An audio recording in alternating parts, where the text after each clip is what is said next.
90% of Australians have no idea what's actually inside their superannuation. Not a clue. They get a statement once a year, see a number go up, hopefully, and assume someone smart is looking after it. Here's the thing though, that someone smart? They're managing hundreds of billions of dollars. They're not optimizing for you. They're optimizing for scale. And scale means vanilla. Scale means boring. Scale means the same 7 asset classes every other fund uses, but there's a structure that lets you do something completely different, something most financial planners won't bring up because there's nothing in it for them.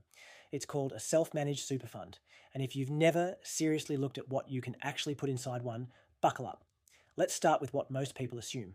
Most people think superannuation is superannuation. You pick balanced, growth, or conservative, and some fund manager in a glass tower in Sydney decides whether you're in Australian equities or international equities, or a bit of bonds, and that's it. That's the whole game. If your fund is underperforming, you switch funds. Maybe you go from Australian Super to Host Plus. Maybe you chase the fund that topped the table last financial year, which, by the way, is one of the worst financial decisions you can make. But that's a whole other episode.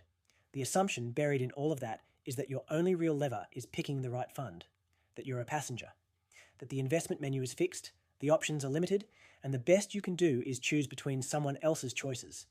That assumption is wrong. An SMSF, self-managed super fund, is a legal structure that lets you be the trustee of your own superannuation. You're still inside the super system. You still get the tax concessions. Contributions are still taxed at 15%. Investment earnings inside the fund are taxed at 15% or zero in pension phase. All of that stays. What changes is what you can invest in. And that list is long and surprising. And in some cases, genuinely exciting. So let's talk about what your industry fund can't or won't offer you, because this is where it gets interesting. First up, direct property. Real, physical, bricks and mortar property. Not a property trust, not a REIT. An actual building your SMSF owns. This is the one that surprises people the most. You can use your superannuation money to purchase a commercial property through your SMSF. And here's the kicker. You can lease that property to your own business.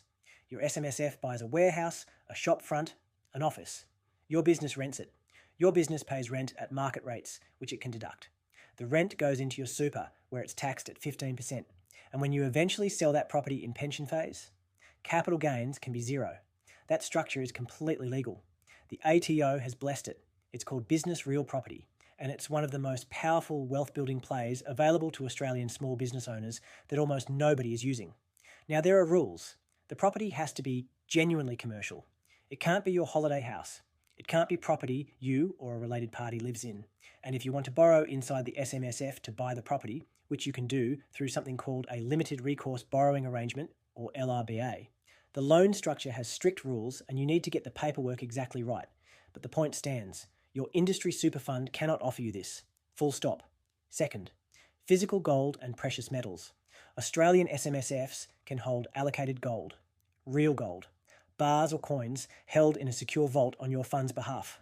Now, why would you want gold in your super? Because gold doesn't correlate strongly with equities. When share markets panic, and they do regularly, catastrophically, gold often moves in the opposite direction. It's a hedge. It's been a store of value for literally 5,000 years. The Perth Mint, which is a Western Australian government-owned entity, offers an allocated gold product specifically designed for SMSF trustees. You can own gold through the Perth Mint Depository with your SMSF listed as the beneficial owner. The gold physically exists. It's sitting in a vault in Perth. And it's inside your superannuation. Your Australian super account cannot do that. Third, private equity and unlisted assets. This one is for the more sophisticated end of the SMSF world, but it's real and it's powerful. Your SMSF can invest in private companies, not ASX-listed companies, private ones. Maybe you're a founder, or you have access to a syndicate, or you know a business that's raising capital. Your SMSF can participate in that raise. Now, there are related party rules here that you have to navigate carefully. You can't just invest your super in your own private company at inflated values. The ATO watches that closely. But arm's length investments in private businesses, totally legal. And the potential returns from early stage private equity make your balanced options long run average of around 7 or 8% a year look pretty pedestrian. Fourth, cryptocurrency. Yes, seriously. Australian SMSFs can hold Bitcoin, Ethereum, and other cryptocurrencies as part of a diversified investment strategy. The ATO issued guidance on this years ago. Crypto assets are treated as property for tax purposes. They're a legitimate SMSF investment as long as the fund's investment strategy addresses them. They're held in the fund's name, not your personal name, and proper records are kept. The key is that crypto cannot be the whole strategy. It's not supposed to be a punt. It's supposed to be a considered allocation within a broader portfolio. But if you believe in the long-term case for digital assets, and plenty of serious investors do, your SMSF is a tax-efficient way to hold them. Now, let's zoom out for a second. Because listing asset classes is the easy part. The harder question is, does an SMSF actually make sense for you? And the honest answer is, not always. There's a cost to running an SMSF that doesn't exist when you're inside an industry fund. You need an annual audit. You need accounts prepared. You need a tax return lodged for the fund. Depending on how you set it up, you're looking at somewhere between $1,500 and $4,000 a year in ongoing compliance costs.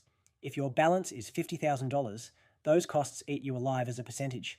The general rule of thumb that gets thrown around, and the ATO itself references it, is that SMSFs start making sense around the $200,000 mark and become clearly advantageous as you approach $300,000 to $500,000 and above. But, and this is important, that threshold isn't just about balance. It's about what you're trying to do. If you're a tradie who owns your business premises and wants to buy it through your super, an SMSF with $150,000 might make complete sense because the commercial property strategy is so powerful that the compliance cost is trivial by comparison. Context matters. Your situation matters. Now let's talk about the Australian-specific landscape, because there are some things happening right now that make this conversation more relevant than it's been in years. The federal government has been progressively tightening the rules around super balances above $3 million. The proposed Division 296 tax, which at the time of recording is still working its way through the political system, would impose an additional 15% tax on earnings attributable to balances over $3 million. That's a separate conversation. But what it signals is that the tax treatment of superannuation is under review, which means people who are thoughtfully using the existing rules, commercial property, gold, private equity, are doing exactly what the system allows, and doing it now before any further changes. There's also been a quiet surge in SMSF establishment over the last few years. The ATO's SMSF statistics show there are now over 600,000 SMSFs in Australia, with total assets above $900 billion. That's not a niche strategy.